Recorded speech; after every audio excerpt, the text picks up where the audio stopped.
Hi, this is Vinod Palsutkar, founder of Win Invest. We welcomes you all. दोस्तों, investment करते समय हमारे पास काफ़ी कंसर्न्स होते हैं। उस सवालों का जवाब देना ही मेरा काम है। कुछ कंसर्न्स में से आज हम 5-6 पॉइंट्स पे उदाहरण के साथ आज फोकस डालेंगे। पहला कंसर्न है, what is the importance of saving investment. मैंने इन्वेस्टमेंट क्यों करना चाहिए? दोस्तों, इसका एक सिंपल उदाहरण देता हूँ। मैं पूछता हूँ कि आपके पिताजी के पास सबसे पहले फ़ोन कौन सा था? आपका सीधा जवाब आएगा नोकिया 3310। उस वक्त उस फ़ोन के अलावा और कोई दूसरा फ़ोन नहीं था। लेकिन in this current digital world सबके पास स्मार्टफोन है। वो स्मार्टफोन आपको दुनिया के साथ 24/7 और साल के 365 दिन पूरा कनेक्टेड रहता है। वो फ़ोन आपका कंटिन्यू चार्ज रखने के लिए आपकी बैटरी भी तो पूरी स्ट्रांग होना चाहिए, और बैटरी आपको 24 घंटे पावर नहीं देती है। तो आप क्या करते हैं? इसका इस्तेमाल करते हैं। This is power bank. ये पावर बैंक आपके फ़ोन को थोड़ा बहुत पावर सप्लाई देती है, चार्ज करती है, जो स्टोर है। वैसे ही हमारे इन्वेस्टमेंट का है। अगर हमारी इन्वेस्टमेंट हमारे पास नहीं है, हमारी सेविंग्स नहीं है, और हम वो इन्वेस्टमेंट से चार्ज अगर नहीं है, तो दुनिया में हम कैसे सर्वाइव कर पाएंगे, कैसे कनेक्टेड रहेंगे? This the simple example. Concern number 2, हमारा इन्वेस्टमेंट इन्फ्लेशन से ज़्यादा रिटर्न देना चाहिए। हमारे इन्वेस्टमेंट ने इन करंट जून 2001, जो पिछले जून महीने में इन्फ्लेशन का रेट 6.23 था। हमारे एफडी का रेट 5.5% है। तो दोस्तों, आप वैसे भी 1 से 1.5% आपके इन्वेस्टमेंट के ऊपर माइनस ले रहे हैं। कैसे माइनस ले रहे हैं? आपका इन्वेस्टमेंट उस तरीके से अगर चलेगा या तो करते रहेंगे, तो आपका इन्वेस्टमेंट आपको ज़िंदगी में कभी फ़ायदा नहीं पहुंचाएगा। एक सिंपल उदाहरण देता हूँ। ये पानी की बोतल 100 mm हाइट है, इसका आधा भरा हुआ है। बोतल को थोड़ा सा क्रैक है नीचे से, तो पानी सीपेज होता है। सवाल आपके लिए है, काफ़ी अच्छा हमने गिफ्ट भी रखा हुआ है। आपका कितने जल्दी जवाब आता है उसके ऊपर डिपेंड है।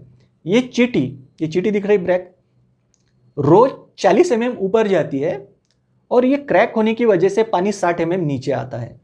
आप जवाब बता दीजिए मुझे कि ये चीटी को इस बोतल के बाहर निकलने के लिए कितने दिन लगेंगे? सोच समझ कर जवाब दीजिए। ये चीटी जिंदगी भर बाहर नहीं निकलेंगी। वैसे ही हमारे इन्वेस्टमेंट के साथ है।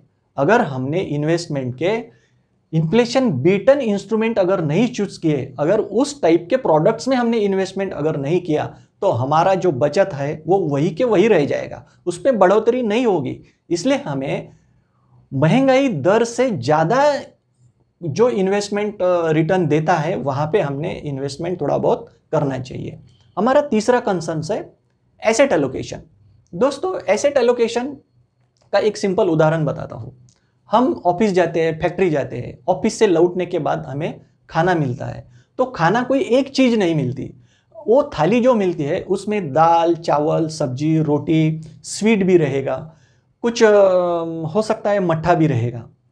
ये सारी चीज़ें खाने से हमें क्या मिलता है? पावर मिलता है, एनर्जी मिलती है, प्रोटीन्स मिलते हैं, विटामिन मिलते हैं, हमारी बॉडी को इम्यूनिटी बढ़ती है, ये करंट डिसीज को फाइट करती है। दोस्तों, वैसे ही हमारे इन्वेस्टमेंट का है। हमारा कोई भी एक बास्केट के अंदर में अंडे अगर रखेंगे और दो कट के, तो पूरे अंडे फूट जाएंगे। हमारा इन्वेस्टमेंट भी ऐसा डाइवर्सिफाइड होना चाहिए। थोड़ा बहुत गोल्ड भी होना चाहिए। अगर किसी की ताकत है तो रियल इस्टेट में भी कर सकता है, नॉलेज है तो शेयर्स में भी कर सकता है, अगर नॉलेज नहीं है थ्रू म्यूचुअल फंड्स के जरिए कर सकता है। उसका बैंक एफडी भी होना चाहिए, और सेविंग्स अकाउंट में भी कुछ पैसा होना चाहिए। तो this is the asset allocation. हमारा इन्वेस्टमेंट कैसा होना चाहिए? एक नेक्स्ट है गोल, जो है हमारे फाइनेंशियल गोल्स जो है वो हमारे तय होना चाहिए। नज़दीक है, थोड़ा ज़्यादा दूर है, या ऐसा है। ये हम एक मोड ऑफ ट्रांसपोर्ट के जरिए सीखेंगे।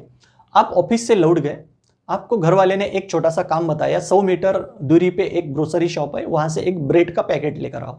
आपके पास साइकिल है, कार है, 2 व्हीलर है, इन सारे मोड ऑफ ट्रांसपोर्ट है आपके पास। आपको 100 मीटर दूरी के दुकान पे जाने के लिए क्या निकालोगे? आप कार निकालोगे? नहीं। बाइक निकालोगे? नहीं। आइदर साइकिल से जाओगे या वॉक इन करोगे। आपका 100 किलोमीटर दूरी पे एक अगर अर्जेंट काम है तो आप क्या करेंगे? साइकिल से जाएंगे? नहीं। फ्लाइट से जाएंगे? नहीं। आप चूज करोगे बाइक या कार। अगर आपका डेस्टिनेशन 1000 किलोमीटर दूरी पे है, अगर आपको एक दिन के अंदर पहुंचना है, तो आप क्या करोगे? साइकिल से नहीं जाएंगे, बाइक से नहीं जाएंगे, आइदर ट्रेन चूज करेंगे या फ्लाइट से जाएंगे। तो ये क्या हो गया? हमारा डेस्टिनेशन जितना दूर है उसके हिसाब से हमने अपना मोड ऑफ ट्रांसपोर्ट सिलेक्ट किया है। वैसे ही हमारे इन्वेस्टमेंट का है। हमारा फाइनेंशियल गोल क्या है? क्या मेरे बच्चे की पढ़ाई है, क्या उसकी शादी है, या कोई उसको फॉरेन पढ़ने के लिए भेजना है, क्या मेरा रिटायरमेंट है, या क्या मेरा वर्ल्ड टूर है। ये गोल के हिसाब से हम हमारा इन्वेस्टमेंट इंस्ट्रूमेंट चूज करते हैं, इन्वेस्टमेंट जर्नी तय करते हैं। दोस्तों, पावर ऑफ कंपाउंडिंग।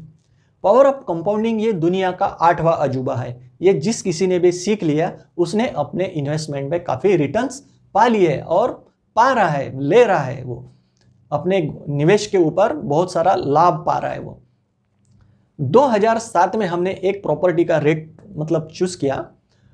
उस वक्त उसका रेट था 500 रुपये, करंट रेट है 3500 रुपये। लगभग उसका 13 से 14% कंपाउंडिंग एनुअल ग्रोथ रेट आ रहा है उसका। सेम इन्वेस्टमेंट हमने top AMC asset management company के एक टॉप रेटेड मतलब 5 star rated fund mid cap segment में हमने जो इन्वेस्टमेंट किया था, वो इन्वेस्टमेंट हमें आज के तारीख में 18% पर रिटर्न दे रहा है। प्रॉपर्टी 13-14 दे रहा है, वही हमारा इंस्ट्रूमेंट जो इन्वेस्टमेंट किया था वो आज 17 से 18% रिटर्न दे रहा है। लेकिन वो मेरा इन्वेस्टमेंट जो है वो लिक्विडिटी वाला है, मतलब मैं उसको चाहे तो 50% विड्रॉल भी कर सकता हूं, लेकिन मेरा 1000 फुट प्लॉट 500 फीट करके मैं बेच नहीं सकता। This is the liquidity and power of compounding. दोस्तों, इन्वेस्टमेंट कंसर्न्स बहुत रहते हैं, बहुत सवालों जवाब का सिलसिला चला रहता है और चलता है। ये सारा एक दिन में नहीं सीखा जाता है।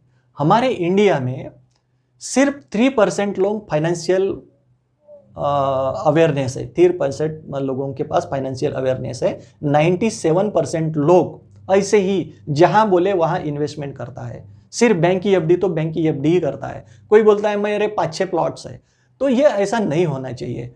हमने एक्सपर्ट एडवाइस लेना चाहिए।